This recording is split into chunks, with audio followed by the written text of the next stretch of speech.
ये net metre का function क्या है वो आपको बताते हैं। जैसे क्या होता है कि जो सोलर का जनरेशन जो हमारा हो रहा है वो यहाँ से फिर आगे डायरेक्ट कंजम्पशन में चला जाता है।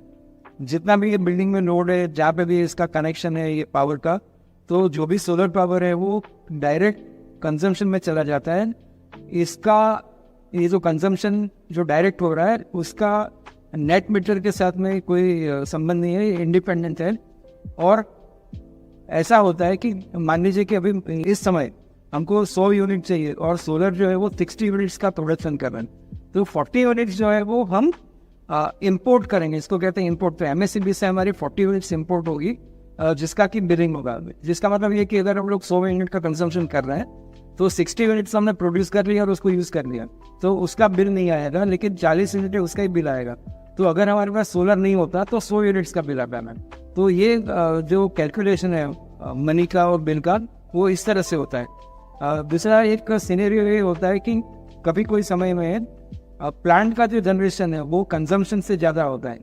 तो जैसे कि अभी 100 यूनिट्स प्रोड्यूस हो रहे हैं, लेकिन कंजम्पशन जो वो 60 यूनिट्स का है, तो 40 यूनिट्स है वो हम लोग एमएससीबी को एक्सपोर्ट करेंगे, जो वहाँ पे उनके रिकॉर्ड में रहेगा। और जब भी हमारा नॉन सोलर सर्वर्स है उस समय उसका एडजस्टमेंट हो जाएगा। फॉर एग्जांपल रात को हमने 50 यूनिट यूज़ किए, तो वो 50 यूनिट के सामने 40 यूनिट जो है जो हमने एक्सपोर्ट किए थे वो उसके साथ एडजस्ट हो जाएंगे। तो इस तरह से महीने की बिलिंग में जो रिकॉर्डिंग है वो जनरेशन का आएगा। जैसे प्रीवियस मंथ में क्या रिकॉर्ड हुआ था और इस मंथ में क्या रिकॉर्ड हुआ, तो उसका जो डिफरेंस है वो जनरेशन का फिगर होगा। इसके अलावा नेट मीटर में एक्सपोर्ट कितना यूनिट्स हो गया ये पर्टिकुलर महीने में और इम्पोर्ट कितना हो गया, तो ये जो फिगर है उसका प्रीवियस मंथ का फिगर और इस मंथ का फिगर, उसका जो डिफरेंस है वो इस समय का नेट इंपोर्ट या नेट एक्सपोर्ट आएगा। यही सोलर की खास बात है कि जैसे पहले यहाँ पे मान लीजिए 8,000 यूनिट कंज्यूम होते थे, अभी सोलर आ गया तो सोलर है वो 7,000 यूनिट प्रोड्यूस करके यूज़ होता है, तो आपको एंड में 1,000 यूनिट का बिल आएगा। तो there is a substantial saving out of electricity bill. इसके अलावा एक और खास बात का ये ध्यान रखना चाहिए कि हर एक मीटर में और हर एक बिल में एक डिमांड चार्जेस या फिक्स कॉस्ट होता है।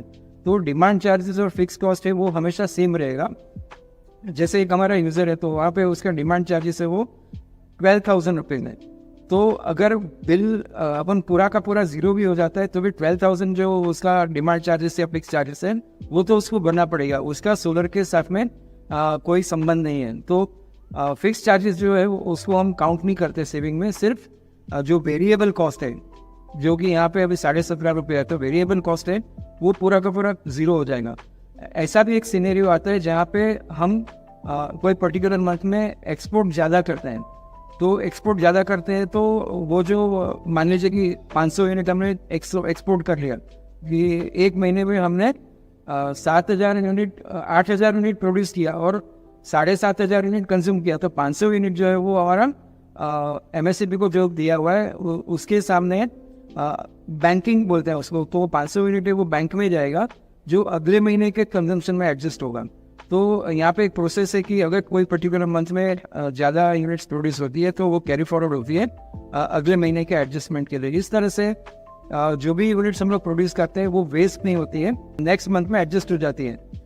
बहुत बार बहुत लोग ऐसा भी सोचते हैं कि ये जो सोलर प्लांट होता है वो उसका प्रोसेस कैसा है कि हम लोग जितना भी प्रोड्यूस करते हैं वो सारा का सारा एमएससीबी ले लेता है, उसके ऊपर हमें पेमेंट करता है। तो ये जो एक्सपोर्ट और इम्पोर्ट ऑफ यूनिट्स है वो सिंपल बार्टर सिस्टम है, एक्सचेंज है कि आप कितना यूनिट्स देते हैं और कितना यूनिट्स लेते हैं, इसमें रुपए का कोई संबंध नहीं है।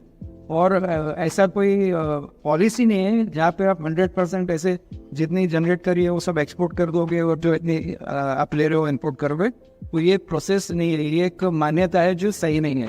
तो हमारी जो बिलिंग है वो हमेशा नेट होती है और इस तरह से हम लोग हर साल में और हर महीने में काफ़ी सेविंग करते हैं।